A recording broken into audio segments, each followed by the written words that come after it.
এই ভিডিওটোত আমি এক্সাৰসাইজ সেকেন্ড ইয়াৰৰ চেপ্টাৰ 5 কন্টিনিউটি এণ্ড ডিফাৰেন্সিবিলিটি অবিচ্ছিন্নতা আৰু অবকলনীয়তা ডিসকাস কৰিম। সো ইয়াৰে ফাৰ্স্ট টপিকটো হ'ল কন্টিনিউটি অবিচ্ছিন্নতা। সো আমি চাওঁ যে অবিচ্ছিন্নতা মানে কি, হোৱাট ইজ কন্টিনিউটি। সো এইটো বুজিবৰ কাৰণে মই এটা উদাহৰণৰ সহায় লৈছো। মই এটা ফাংচন লৈ ললো fx = 1 if x less than equal to 0 and fx = 2 if x greater than 0। So এই ফাংচনটোৰ যদি মই গ্ৰাফ ড্ৰ কৰো, গ্ৰাফটো কেনেকুৱা হয়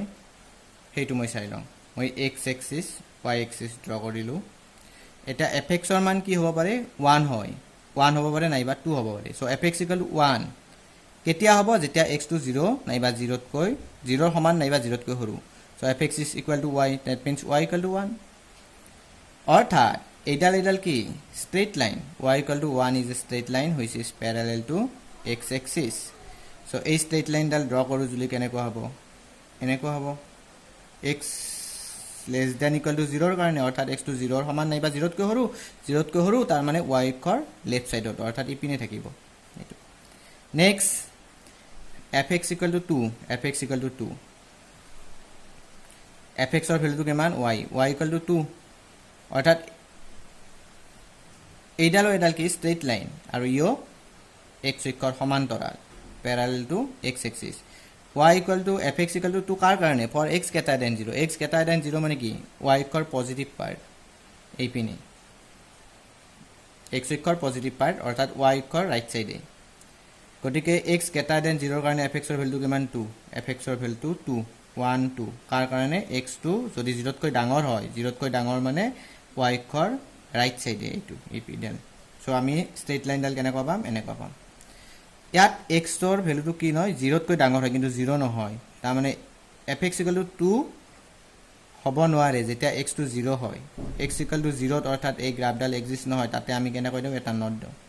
এতিয়া মই যদি চাওঁ এই গ্ৰাফডাল ড্ৰ কৰোতে মই পেনটো উঠাব লগা হৈছে নে, নিশ্চয় হৈছে। ইয়াৰ পৰা ইয়ালৈকে ড্ৰ কৰিলো, পেনটো উঠাইহে মই ইয়াৰ পৰা আকৌ ড্ৰ কৰিব পাৰিম। গতিকে মই কি বুজি পালো যে এই গ্ৰাফডাল এই পইণ্টটোত বিচ্ছিন্ন হৈ গৈছে, ছিগি গৈছে, অৰ্থাৎ এই পইণ্টটোত এই গ্ৰাফডাল কন্টিনিউয়াস নহয়, এই পইণ্টটোত এই গ্ৰাফডাল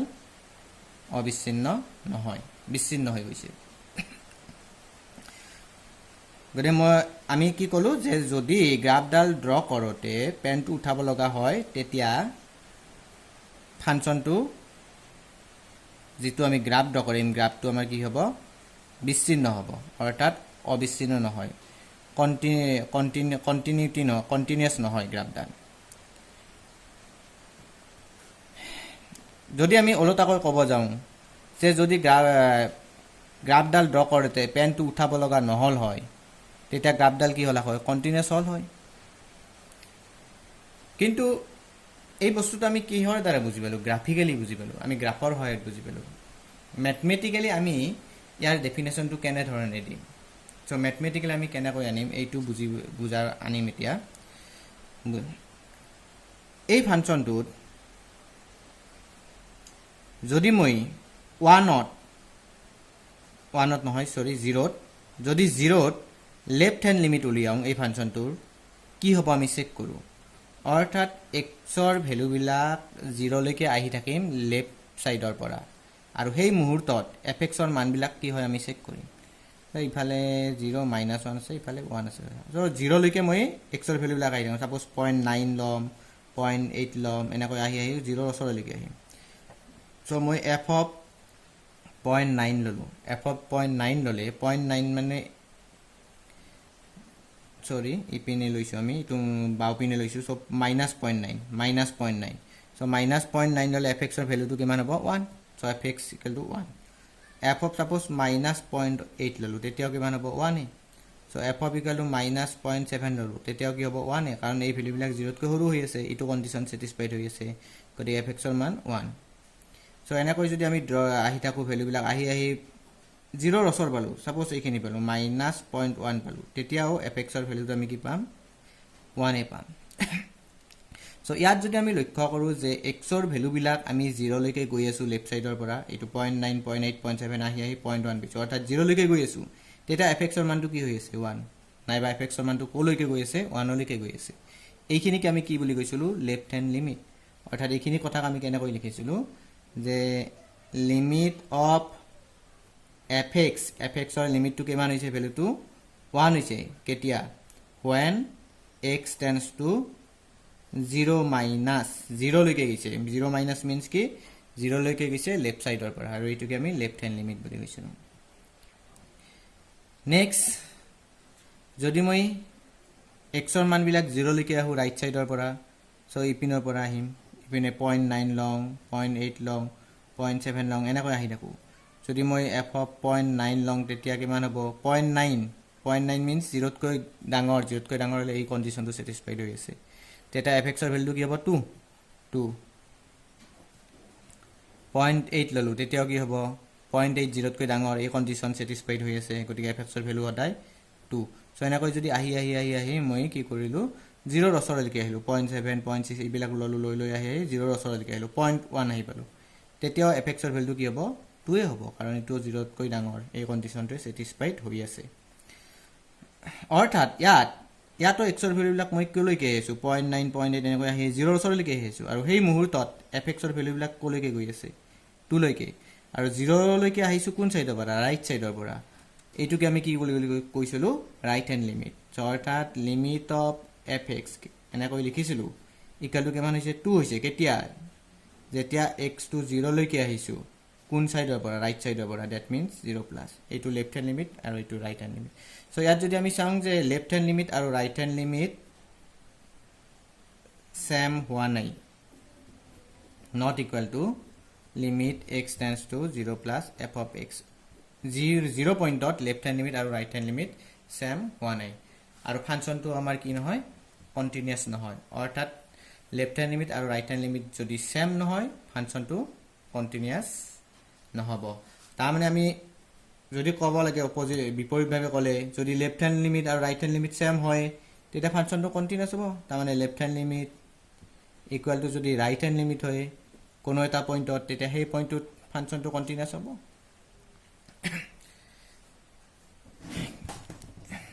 এই যেটো আমি কন্ডিশন পালো যে ফাংশন এটা কন্টিনিউয়াস হ'ব লাগিলে কি হ'ব লাগে কোনো এটা পইণ্টত ফাংশন এটা কন্টিনিউয়াস হ'ব লাগিলে লেফট হ্যান্ড লিমিট আৰু ৰাইট হ্যান্ড লিমিট ইকুৱেল হ'ব লাগে কিন্তু এই কন্ডিশনটো নেসেসারি কিন্তু এটো সাফিসিয়েন্ট কন্ডিশন নহয় কিয় নহয় কেতিয়াবা left hand limit right hand limit equal হলেও ফাংশনটো কন্টিনিউয়াস নহব পাৰে অৰ্থাৎ ফাংশন এটা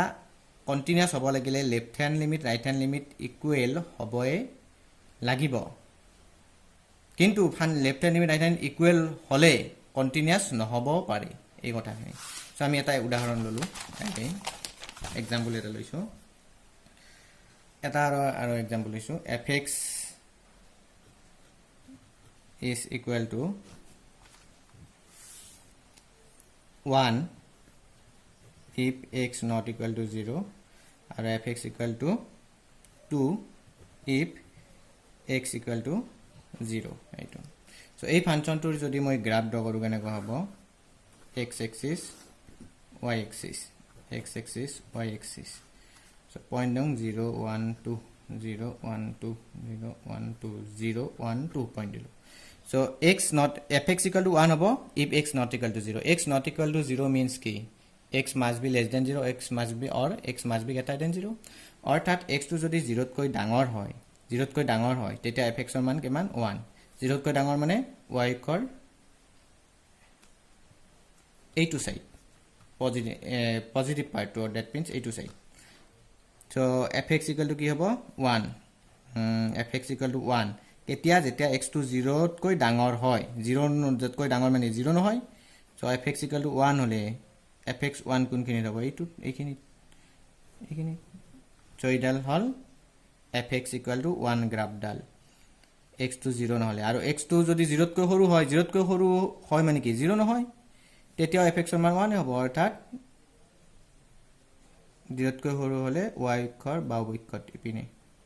এনেকুৱা পাম কিন্তু ইয়াত কি হ'ব নোৱাৰে x to 0 হ'ব নোৱাৰে তাৰ মানে x to 0 এই গ্ৰাফ ডাল ইয়াত নাই আমি কেনে কৈম এটা নট দেউ ইটো মিনিং টু কি বুজি পাম at this point that means at x equal to 0 the graph does not exist আৰু x টো যদি 0 হয় তেতিয়া fx ৰ মান কিমান 2 এইখিনি থাকিব অৰ্থাৎ ইয়াত এই ফাংচনটো ড্ৰ কৰোতে আমি পেনটো উঠাব লগা হৈছে নে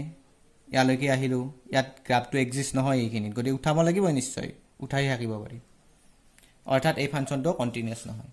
এই ফাংচনটো যদি মই ম্যাথমেটিক্যালি চাও লেফট হ্যান্ড লিমিট চাও so limit x tends to 0 লৈকে আহিলো লেফট সাইডৰ পৰা fx তেতিয়া fx ৰ ভ্যালুটো কি হয় আমি চাম সো যদি 0 লৈকে আহু আমি গম পাও 0 লৈকে আহি আছো x ৰ ভ্যালু বিলাক এনেকৈ পুট কৰিও চাব পাৰো f of 0 লৈকে আহিম সো -0.9 দিলু তেতিয়া fx ৰ মানটো কি হ'ব -0.9 মানে 0 নহয় তেতিয়া 1 এ হ'ব f of -0.8 দিলু তেতিয়া কি হ'ব 1 এ হ'ব -0.8 মানে কি তাৰ মানে 0 নহয় কন্ডিশন এইটো স্যাটিসফাইড হৈ আছে f of -0.7 দিলু তেতিয়া 1 এ হ'ব এনেকৈ আহি আছো আহি